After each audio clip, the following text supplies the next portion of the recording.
துக்கத்தை சந்தோஷமாய் மாற்றினீர் அல்லவா. ஆண்டவர் தானியேல் ஜெபித்த போதெல்லாம் அவனுக்கு ஜெபத்துக்கு பதில் கொடுத்து சிங்க கவி வந்தாலும் கூட அவனை பாதுகாத்த தேவன் அல்லவா.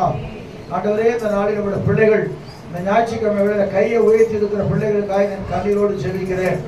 கர்த்தாவே, உங்கள் துக்கம் சந்தோஷமா மாறுன்னு சொன்னீங்க ஆண்டவரே. அப்பா கர்த்தாவே, ஸ்தோத்திரம் ஸ்தோத்திரம் ஸ்தோத்திரம். இயேசு கிறிஸ்துவின் நாமத்தினாலே இந்த கைகளை உயர்த்தி இருக்கிற எல்லா பிள்ளைகளுக்காக நான் ஜெபிக்கிறேயா. இதை பரலோகம் பார்த்து கொண்டிருக்கிறதுக்காக உமக்கு ஸ்தோத்திரம்.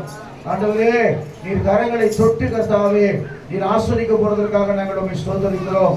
உம்மாலே செய்யக்கூடாத அதிசயமான காரியம் ஒன்றுமில்லை என்று சொல்லி வேதத்தில் வாசிக்கிறோம். அப்பா கர்த்தர் எல்லா தடைகளை உடைத்து அற்புதங்களை அதிசயங்களை செய்து உம்முடைய நாமத்தை மையப்படுத்தும்படிக்காக ஸ்தோத்திரம். இயேசு நாமத்தில் கெஞ்சுகிறோம் பிதாவே. சங்கீதம் 62ஆம் சங்கீதத்துல 12ஆம் வசனம் நினைக்கிறேன். அதை மாத்திரம் 4 வசனம் இருக்குது. அதை மாத்திரம் வாசிச்சு முடிச்சிடலாம். 62ஆம் சங்கீதம்.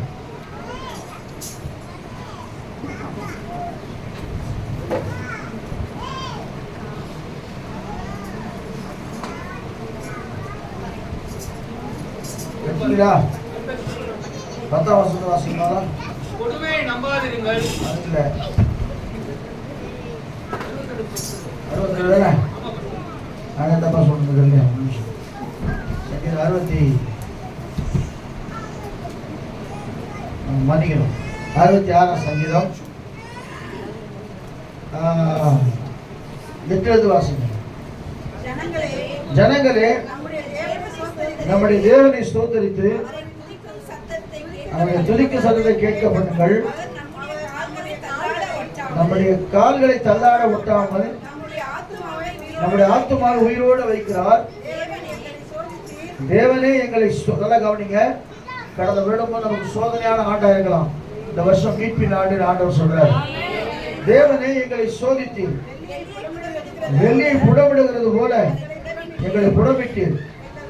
எங்கள் வலையில் அகப்படுத்தி எங்கள் இடுப்புகளின் மேல் வருத்தமான பாரத்தை ஏற்றினீர். மனுஷர்கள் தலையின் மேல் ஏறி போக பண்ணினீர்.